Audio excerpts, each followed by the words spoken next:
الحمد لله رب العالمين والعاقبة للمتقين والصلاة والسلام على أشرف الأنبياء والمرسلين وعلى آله وصحبه أجمعين أما بعد أعوذ بالله من الشيطان الرجيم بسم الله الرحمن الرحيم يا أيها الذين آمنوا اتقوا الله ولتنظر نفس ما قدمت لغد واتقوا الله إن الله خبير بما تعملون صدق الله العظيم وصدق رسوله النبي الكريم إن الله وملائكته يصلون على النبي يا أيها الذين آمنوا صلوا عليه وسلموا تسليما الصلاة والسلام عليك يا سيدي يا رسول الله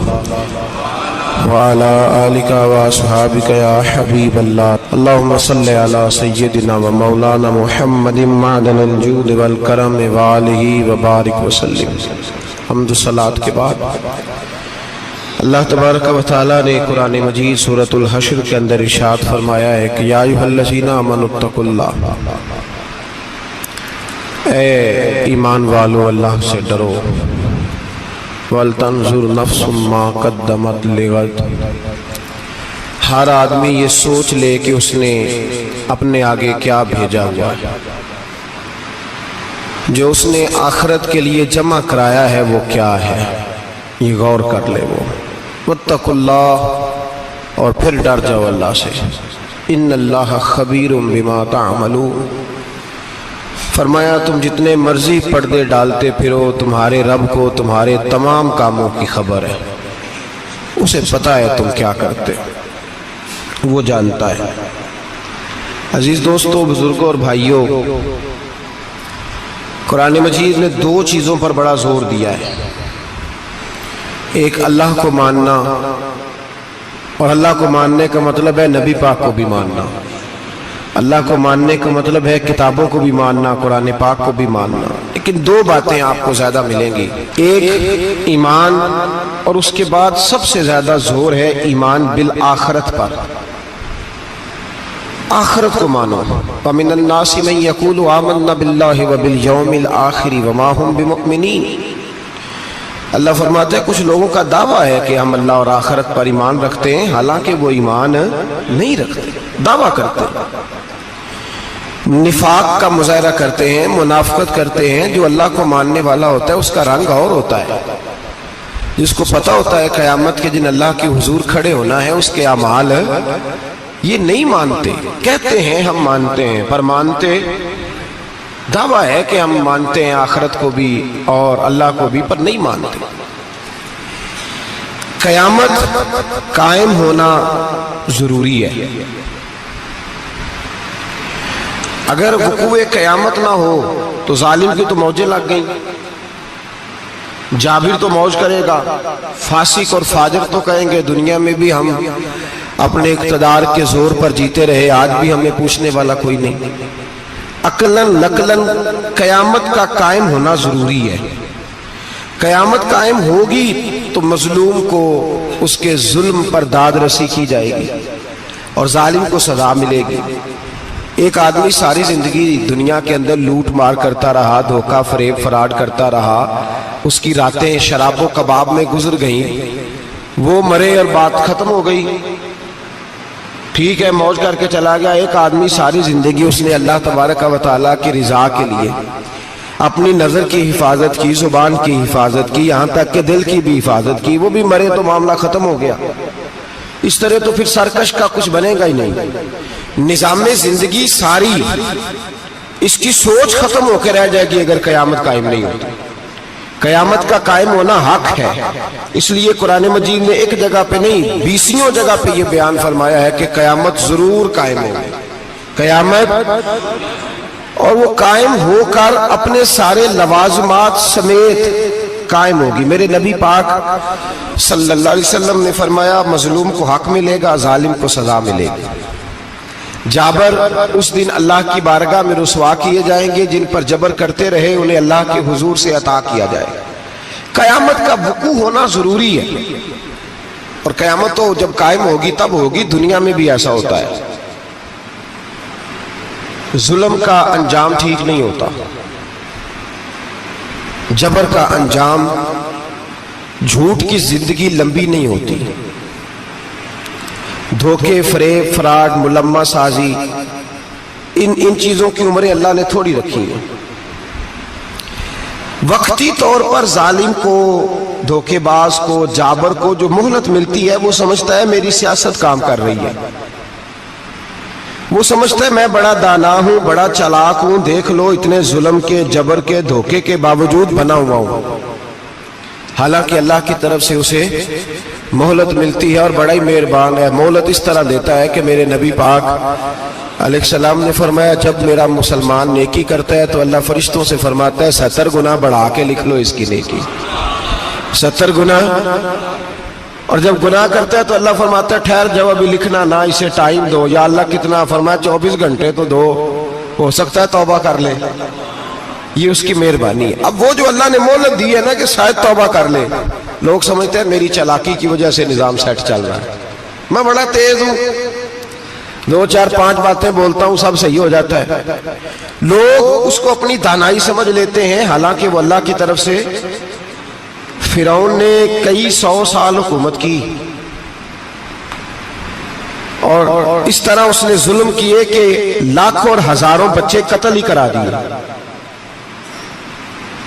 12,000 عورتوں کے پیٹ میں حمل تھا اس نے ضائع کرا دیا۔ جب حضرت موسیٰ علیہ السلام اپنی قوم کو لے کے نکلے، رستے میں دریا آ گیا، فرعون پیچھے لگا ہوا تھا، وَإِذْ فَرَقْنَا بِكُمُ الْبَحْرَ فَأَنْجَيْنَاكُمْ، اللہ فرماتے تمہارے لیے میں نے دریا کو پھاڑا اور تمہیں نجات دے دی، وَأَغْرَقْنَا آلَ فِرْعَوْنَ، اور فرعون کو غرق کر دیا، وَأَنْتُمْ تَنْظُرُونَ، تم کھڑے دیکھ رہے تھے۔ اب جب حضرت موسیٰ دریا کے کنارے پہنچے تو فرعون بھی پیچھے آیا۔ فرعون لوگوں سے کہا کرتا تھا کہ میں کہتا ہوں تو دریا چلتا ہے، میں کہتا ہوں تو ہوائیں آتی ہیں، میرے حکم کے پابند ہیں سارے۔ جاگ رہے ہیں نا آپ حضرات، غور فرمائیے گا بات پر۔ دعویٰ تھا اس کا کہ میں کہتا ہوں تو نظام زندگی چلتا ہے۔ اب جب دریا کے کنارے پہنچی حضرت موسیٰ علیہ السلام تو اللہ نے حکم دیا کہ آپ عصا ماریں۔ جناب موسیٰ نے عصا مارا، 12 رستے بن گئے۔ اب حضرت موسیٰ کی قوم گزر رہی تھی تو فرعون سے پوچھنے لگے کہ تو کہتا تھا میرے حکم سے چلتا ہے، تو وہ تو حضرت موسیٰ نے ڈنڈا مارا ہے تو رستہ بن گیا ہے۔ باز نہیں آتا انسان باز بنے بڑے ہیں اس کے پاس، بڑی دلیلیں ہیں، جھوٹ سچ بول کے اپنے آپ کو مطمئن کرتا ہے، آخر دم تک تبدیل ہونے کو تیار نہیں ہوتا، دلیلیں گھڑتا رہتا ہے، بناتا رہتا ہے، شور کرتا ہے جان بوجھ کے۔ بھئی تو کہتا تھا میرے چلانے سے چلتا ہے، تو باز ابھی بھی نہیں آیا۔ کہنے لگا میں نے ہی حکم دیا ہے کہ ذرا پھٹ جا، مجھے یہ زندہ چاہیے۔ باز رسی جل گئی، بال کہنے لگا میں نے ہی کہا ہے دریا کو کہ یہ مجھے زندہ چاہیے، میرے بھاگے ہوئے ہیں تو اس لیے پھٹا ہے، تو آؤ میرے ساتھ دریا کراس کرے۔ تو پتا تو ان کو بھی تھا نا جتنا تو رب بنا ہوا ہے، پتا تو تھا، سارے جانتے تھے۔ کہنے لگے تو پہلے کراس کر، اگر تو بچ گیا تو ہم بھی پیچھے آتے ہیں۔ اب چاروں ناچار۔ ایک روایت تو یہ ہے کہ یہ جب خدائی کا دعویٰ کرتا تھا نا، تخت پہ بیٹھا ہوتا تھا، تو ایک دن حضرت جبریل آئے اس کے پاس انسانی شکل میں، تو کہنے لگے میں بڑی دور سے آیا ہوں تو ایک مسئلہ پوچھنا تھا۔ کہا پوچھو۔ کہنے لگے ایک غلام تھا کسی بادشاہ کا، تو بادشاہ نے اسے تھوڑی دیر کے لیے ایک علاقے کی سربراہی دے دی۔ کتنی دیر کے لیے ہمیں سربراہیاں ملتی ہیں؟ کیوں جی؟ تھوڑی دیر کے لیے ملتی ہے نا، تھوڑی دیر کے لیے سربراہی دے دی ایک غلام کو۔ ذرا بات کو سمجھیے، حضرت جبریل پوچھتے ہیں، کہتے ہیں سربراہی مل گئی، اب وہ مالک ہی بن کے بیٹھ گیا ہے، وہ بات ہی نہیں سنتا، اس کو تھوڑی دیر کے لیے بنایا تھا، وہ تو خدائی کا دعویٰ کرنے لگا ہے، آپ بتائیں اس کا انجام کیا ہونا چاہیے؟ یہ مسئلہ پوچھنے آیا ہوں۔ تو فرعون کہنے لگا اس کا انجام یہ ہے کہ اسے پانی میں گھوتے دے دے کے مار دے۔ انجام کیا ہے؟ بولیے کیا انجام ہے؟ کیا انجام ہے جی؟ پانی میں، اللہ اکبر، اپنی سزا تجویز کر رہا ہے، اس کی سزا کہ اسے پانی میں غوطے دے دے کے مارو ظالم کو. اسے تھوڑی دیر کے لیے بنایا تھا اور وہ چھائی گیا ہے, قبضہ ہی کر گیا ہے. حضرت جبریل کہنے لگے جی آپ لکھ کے دے دیں گے؟ کہنے لگا لاؤ لکھ دیتے ہیں. لکھوا لیا. جناب جبریل رکا لے کے تشریف لے گئے. اب جب فرعون دریا میں آیا نا تو اللہ نے حکم دیا مل جا. جب دریا ملا چیخنے لگا تو حضرت جبریل آئے, کہنے لگے تیرا ہی فتویٰ ہے, یہ تیری سزا ہی ہے نا. ہم بھی بڑی سزائیں تجویز کرتے ہیں. یہ جھوٹا ہے جی, اس کا تو فلانا علاج ہونا چاہیے, تو اگر تو جھوٹ بولے تو یہ فلانا بڑا جاور ہے جی, اس کے ساتھ اس طرح ہونا چاہیے, تو اگر تو یہ کام کرے تو جو سزا تو لوگوں کے لیے تجویز کر رہا ہے تو اپنے بارے میں بھی سوچ. اب جب غوطے آئے نا آخری وقت دیکھا وہ فرعون جو کہتا تھا میری مرضی سے دریا چلتا ہے. علامہ ساوی نے تفسیر ساوی میں لکھا ہے تڑپ کے رونے لگا. جب یہ مزاج ہے, ایک دفعہ اوپر آتا ہے آدمی جب دریا میں جاتا ہے, اوپر آیا تو چیخنے او میرے حواریو خدا کا واسطہ مجھے بچاؤ. کہنے لگے تو کہتا تھا میری مرضی سے چلتا ہے. بے بسی ہے, تڑپتا ہے, روتا ہے. وارث شاہ مان کری نہ وارثہ دا, رب بے وارثہ کر کے مار دائی.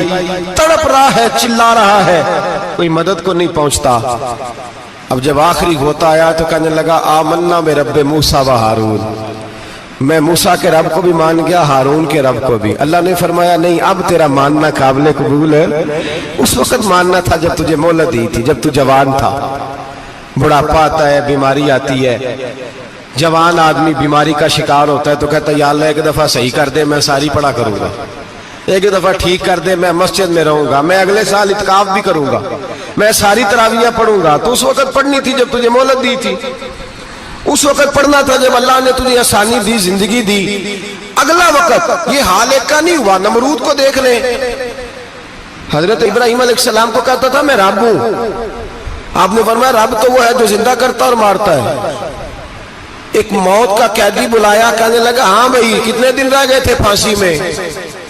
کہنے لگا جی پرسوں ہونی تھی. کہا جا تجھے آزاد کیا, لو میں بھی زندگی دیتا ہوں. ایک بے گناہ آدمی کو پکڑ کے قتل کر دیا, کہتا میں بھی مارتا ہوں.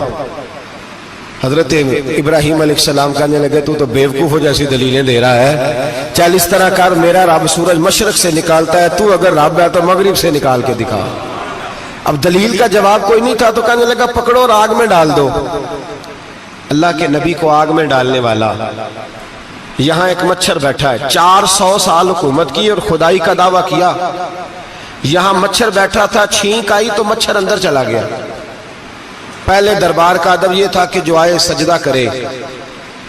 اب اس کے سر پہ کوئی چیز مارتا تھا تو اسے سکون ہوتا تھا, مچھر تھوڑی دیر کے لیے اس کا دماغ چھوڑتا تھا. او بھائی یہ اس دھرتی پہ اللہ نے لوگوں کو نظارے دکھائے اور ہمیں سمجھانے کے لیے دکھائے, ہمیں تفکر کی, غور کی دعوت دی کہ دیکھ لینا, اپنے عمل کو پرکھنا. تمہارے عمل حضرت موسیٰ کے فرما برداروں جیسے ہیں, جناب ابراہیم کے فرما برداروں جیسے ہیں, یا بن کے بیٹھ گئے ہو. اب دربار کا ادب یہ ہے, بے بسی کا یہ حال ہے کہ جوتے لٹکتے ہیں دربار میں, جو آتا ہے جوتا کھینچتا ہے. اور ادب یہ ہے کہ 10 جوتے نمرود کے سر پہ مارو, اور 400 سال جوتے لگتے رہے. روتا تھا, جو آدمی آتا تھا منتیں کرتا تھا, کہتا تھا کہیں سے کوئی دوائی مل جائے گی. پاگلوں جیسی زندگی گزاری, پاگلوں جیسی سخت. وہ تو حساب, وقوع قیامت تو حساب ہوگا ہی. یہاں لوگ پاگل ہو کے مرتے ہیں, معاذ اللہ, نفسیاتی مریض ہو کے مرتے ہیں. یہاں آخری وقت اتنا سخت آتا ہے کہ دنیا موت کی دعائیں مانگتی ہے. میرے بھائی جب انسان ظلم کرتا ہے تو بھول جاتا ہے کہ شاید مجھے پوچھے گا کوئی نہیں. جب وہ زیادتی کرتا ہے تو بھول جاتا ہے. جب وہ کسی کا حق کھاتا ہے تو وہ کہتا ہے شاید اس کا تو وارث ہی کوئی نہیں جس کو میں لوٹ رہا ہوں. لیکن جب اللہ کی پکڑ آتی ہے, حجاج بن یوسف ظالم تھا, اس نے اچھے کام بھی کیے تھے. قرآن پاک پر زیر زبر آراب حجاج بن یوسف نے لگوایا. محمد بن قاسم کو ہندوستان سندھ کے علاقے فتح کرنے بھی حجاج بن یوسف نے بھیجا تھا. ساری خوبیاں اپنی جگہ پر, ظالم بہت بڑا تھا. کسی آدمی نے اس کے سامنے کونے کی طرف منہ کر کے ساتھ والے سے بات کر لی تو کہنے لگا میرے خلاف کیا, اس کو لے جاؤ, 2 ٹکڑے کر کے واپس لے آؤ.